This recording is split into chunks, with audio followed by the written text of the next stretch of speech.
Beletrina uživo. Pozdravljeni. Naš današnji gost je Peter Borkovec, češki pesnik, ki pa ga vedno bolj vleče v prozo.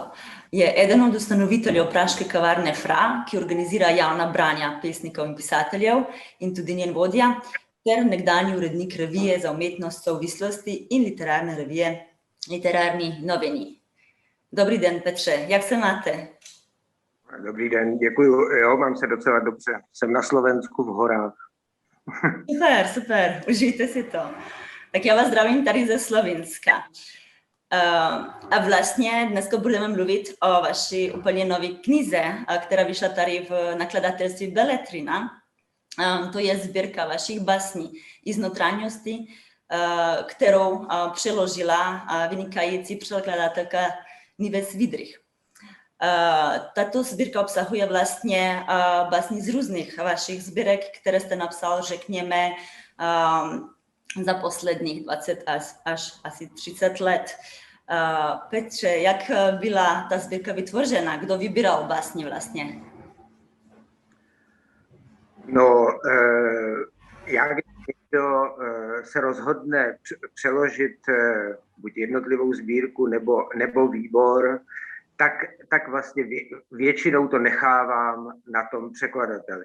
Je pro mě důležitý, že prostě někdo se někde najde, kdo má zájem tomu věnovat svůj čas a většinou mu dávám úplně volnou ruku, aby prostě překládal to, co má rád.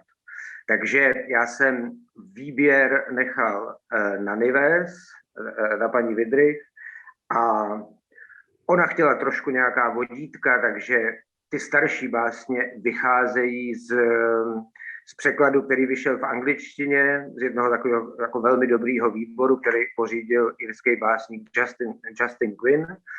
To se týká těch starších básní. A ty novější věci ona si prostě vybírala, jak chce, a jenom to se mnou konzultovala, jestli s tím souhlasím. Takže já jsem do toho výboru moc nezasahoval. Paní Vidrich si prostě vybírala to, jak tu poezii vidí a co ráda dělá. Super. Vy taky jste překladatel z ruštiny. Jaký je váš vlastně vztah s vašimi překladateli a jak to vnímáte jako autor a nejenom taky překladatel? No, vnímám to dost intenzivně. Já jsem se svými překladateli většinou uzavřel velmi krásná přátelství a ta společná práce s nima mě prostě vždycky připadala fantastická. Jinak pro autora samozřejmě je to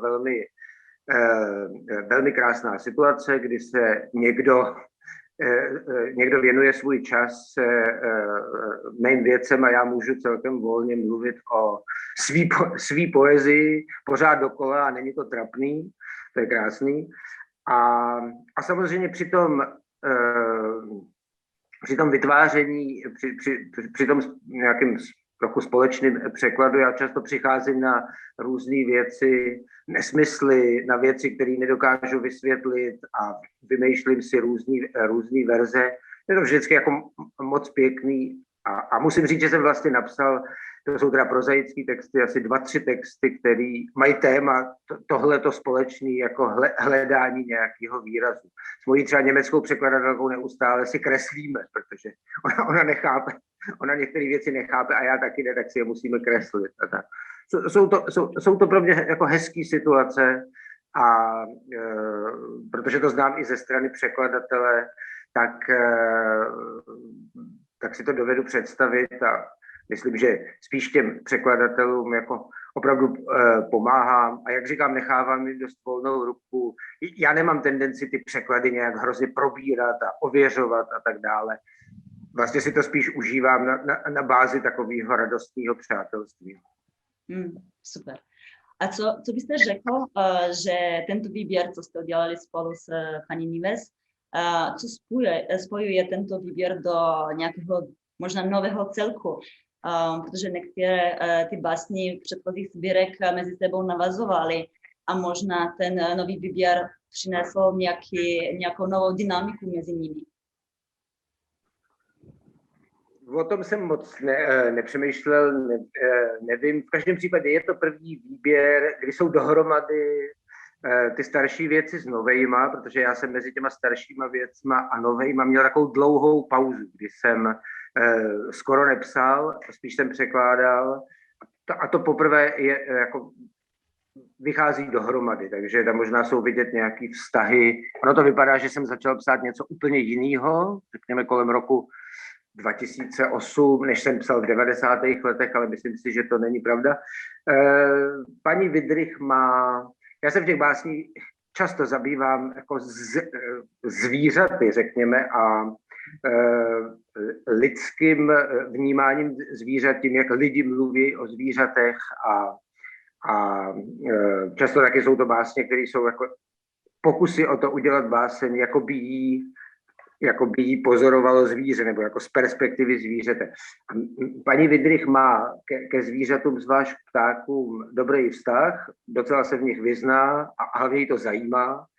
Tak myslím, že ta sbírka má tuhle linii, tuhletu, jako řekněme, jako zoologickou nit, která se tím vleče a asi se dá z toho výboru vysledovat, jak jsem s tím od těch 90. let pracoval, jak vlastně tohle téma jde pořád, i když na první pohled to vypadá, že ty básně jsou úplně jiný, tak jsou tam věci, které to spojují. To je třeba tahle ta linka, řekněme, lidský řeči o zvířatech a vlastně odtržení jako toho světa lidského a jako přírodního a zvířecího. To tam, myslím, je silný.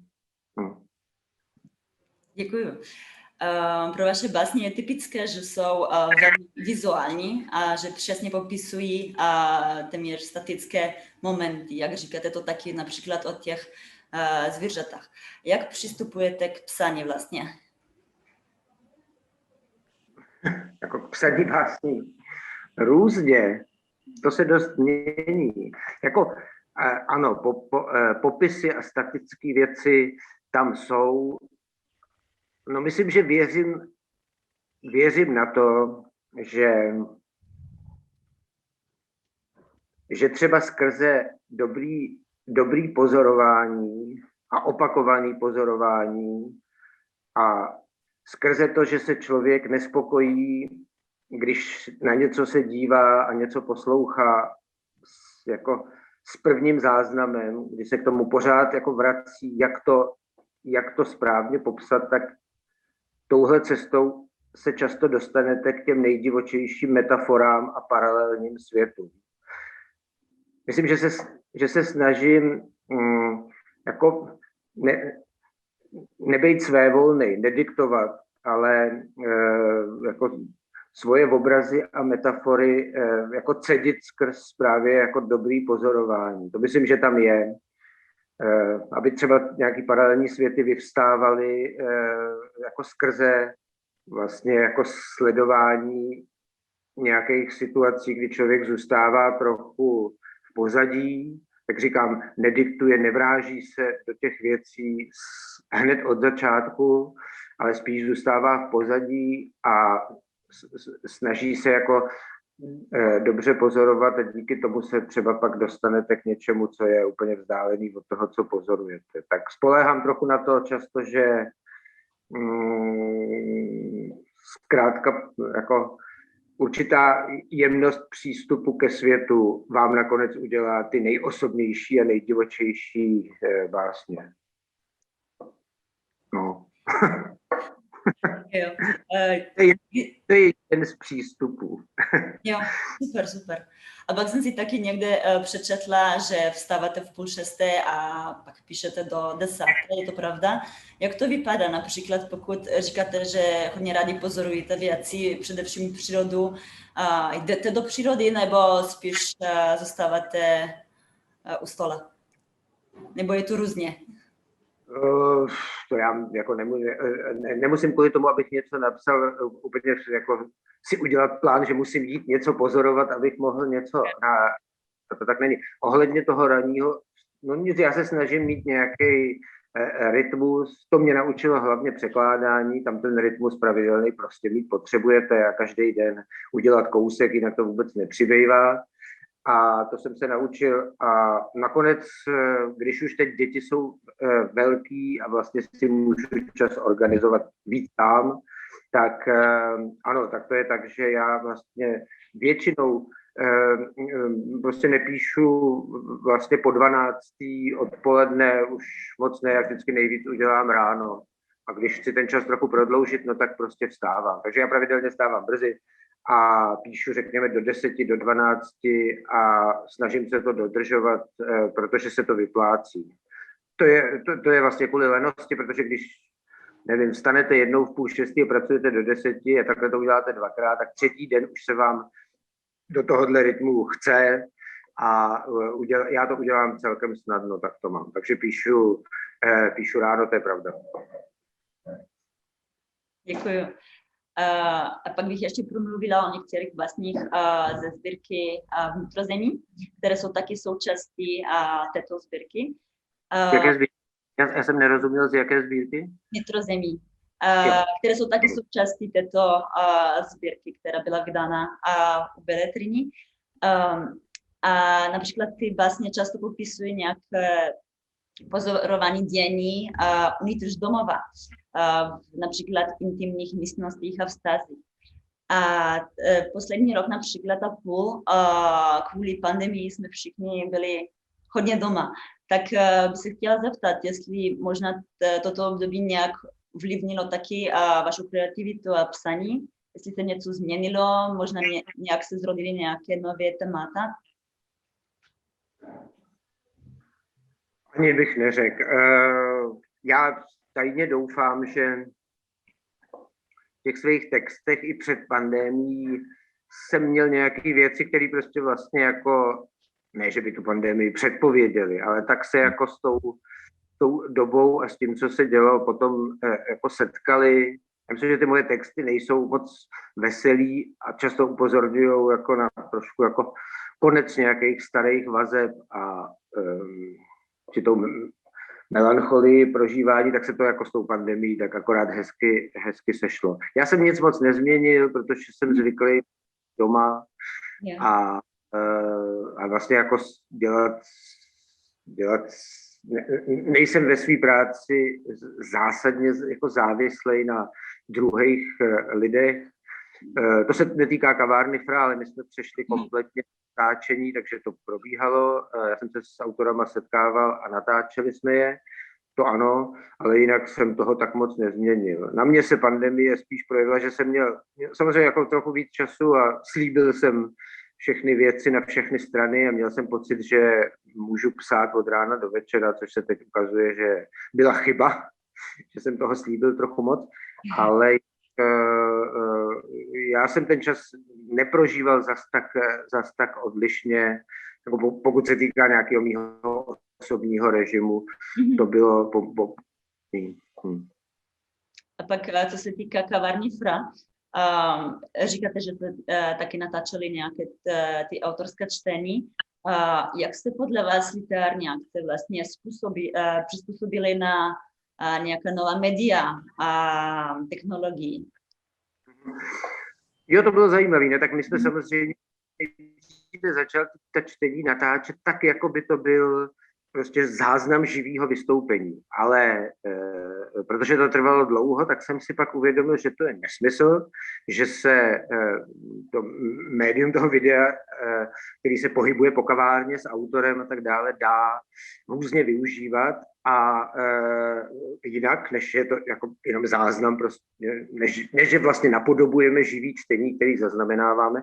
Takže pak začaly vznikat takové jako poněkud komplikovanější klipy a já jsem se dostal do toho, že jsem pak celý program vlastně uspůsobil tomuhle médiu a začal se dělat věci, které bych naživo nikdy nedělal.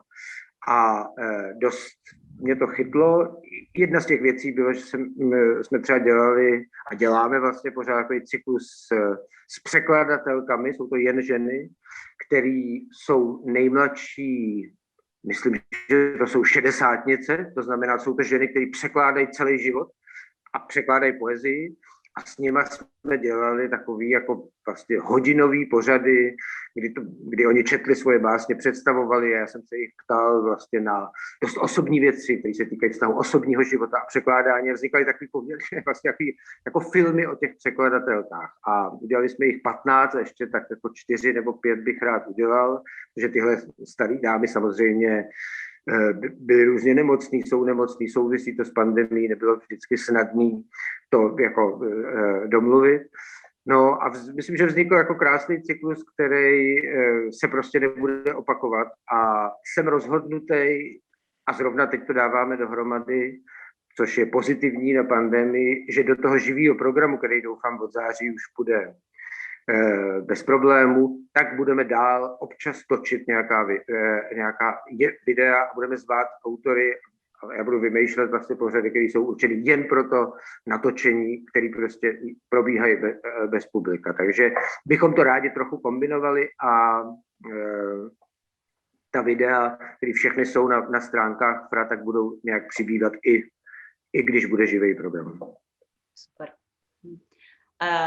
Jednou jste řekl, a doufám, že budu to citovat dobře, že literární text neexistuje mimo rytmus a melodii, a že když autor čte, že se něco děje mezi nebem a zemí.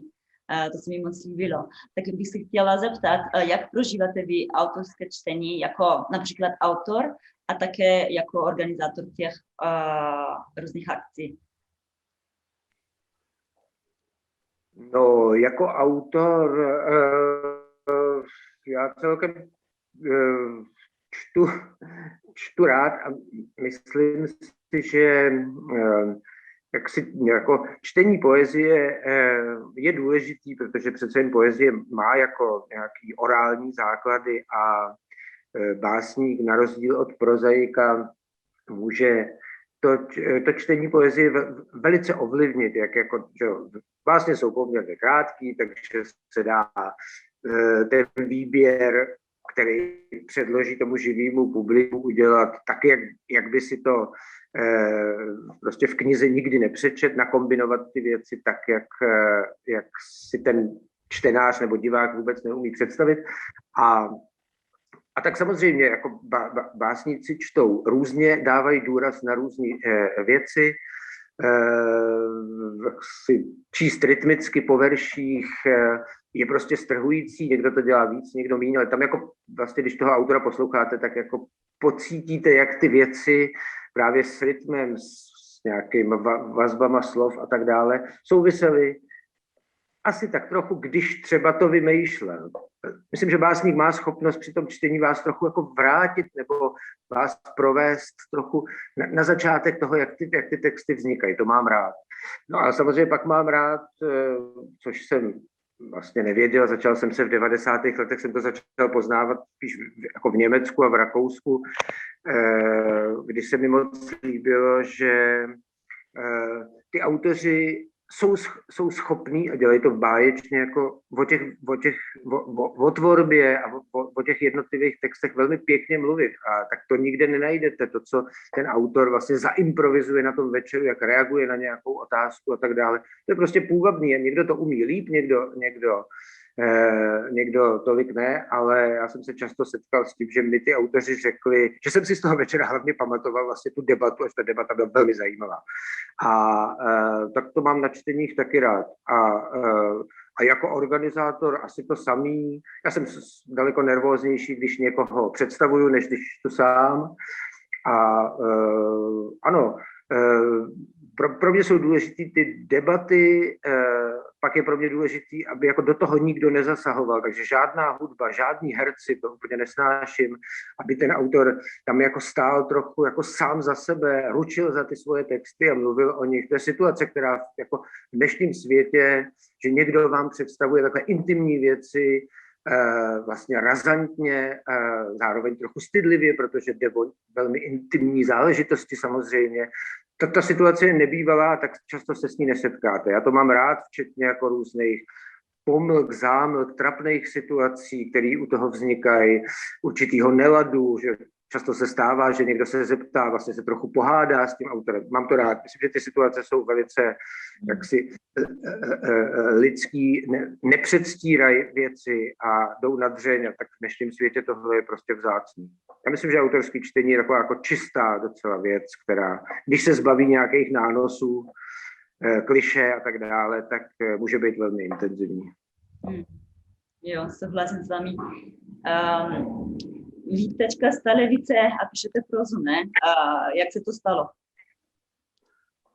Vlastně poslední 3 roky píšu víceméně prózu, básní píšu málo. Jak se to stalo, nevím. Já na to dost, jako teď už na to tak jako překvapeně nekoukám, ale když to začalo a začalo to dost vlastně tak jako eruptivně, tak spíš se to odehrávalo trochu beze mě samo, což byla situace, která mi vyhovovala, a já se rád samozřejmě u svého psaní jako divím a jsem rád jako psaním zavedený někam, kde jsem si nemyslel, že budu, to je asi trochu podstata psaní. To se u té prózy stalo. Nic, prostě to nějakým způsobem jde, napadá mě to. Já myslím, že tam je spoustu věcí, které v té poezii taky jsou. Já jsem prostě jenom najednou přišel na to, jak se to v té próze dá dělat. Předtím jsem to i chtěl, ale prostě jsem to nevěděl, jak to mám dělat. No tak to nějak přišlo a já mám teď vlastně jako chuť víc do prózy a vlastně píšu čím dál tím víc povídek. A jak říkám, píšu nějaké věci spíš jako veršovaný pro děti, ale píšu víceméně jenom takový jako texty na pomezí eseje, povídky. Někdy je to víc povídka, někdy je to víc jako eseje, texty. No, prostě to tak je. Je takový vývoj autora, můžeme říct, ne? Jo, jak vnímáte svůj vlastní vývoj? Moc o tom nepřemýšlím a když to jde a cítím, že mě to jako, že se neopakuju a zavádí mě to jinam, mám prostě nápad, jde to svým způsobem někdy, jako v hloubce to jde lehce, tak to prostě dělám a zase tak o tom, jako zase to tak nereflektuju. To je na druhých. Nechávám to s velkou láskou na jiných. Já si dám telefon radši do nabíječky, protože mám trošku pocit, že se mi vybíjí, ale dobrý. Jo, stejně teďka budeme skončit. Petře, já se vám hodně vám děkuju za dnešní virtuální rozhovor. Brzy se s vámi tady ve Slovinsku vlastně budeme moci i osobně setkat. Je to pravda, ne? Na festivalu Dní poezie a vína. Ale jinak to není vaše první navštěva Slovinska, že jo? Není. Já jsem ve Slovinsku byl, myslím, 2krát vždycky na Vilenici. Na Vilenici už dost dávno, ale to jsem byl nějak 2krát po sobě. Jo, není, já moc se těším, mně se to líbilo. Jak máte vzpomínky z Vilenici? No mám vzpomínek jako vlastně docela dost. Já jsem jako zásadní, já jsem ve Vilenici poprvé viděl a vůbec jsem nevěděl, že někdo takový existuje, Adama Zagajevského, to bylo v roce, kdy on dostával tu cenu. A dost mě fascinoval. Já jsem tenkrát měl z něj velmi intenzivní pocit takového člověka, jako velmi křehkýho. Já měl celou dobu pocit, že je na pokraji smrti už tenkrát, když zemřel, že je prostě, že je mu nějak, že ty věci, které čte, už jsou nějak úplně na konci, že už jako nemůže. On měl takovou zvláštní jako měkkou dikci a tak dále. Mě to dost fascinovalo. Dokonce tak, že jsem potom některé, ačkoliv nejsem polonista, nějaký věci do reví, kde jsem pracoval, tak jsem překládal a pak jsem našel někoho, kdo ho překládal víc. Od té doby pak vyšly už 2 výbory. Tak Adam Zagajevský to byla Vilenice. No a potom, já jsem trochu kdysi vzplál k Srečku Kosovelovi a s pomocí Františka Benharda, což byl jako známý odborník na slovinskou literaturu, takový vyslanec slovinské literatury, tak jsem dokonce překládal nějaký básně, které právě byly jako z Krasu. To bylo fajn, no, to bylo pěkný, pak taky to přeložil, myslím, že to už někdo potom jako nějaký slovinista překládal. Tak jo, Aleš Debelia, se s ním seznámil, a jiný věci. No. Dobře udělaný festival, kterých já jsem, když jsem v té Vilenici v 90kách byl, tak jsem těch festivalů ještě takových pěkně připravených neměl za sebou, takže jsem dost koukal a líbilo se mi. Děkuji, že jste dělali to s námi. My se moc těšíme na vaši návštěvu a přeji vám všechno nejlepší. Užijte si Slovinsko. Děkuji moc. Já vám taky děkuji. Beletrina, uživo.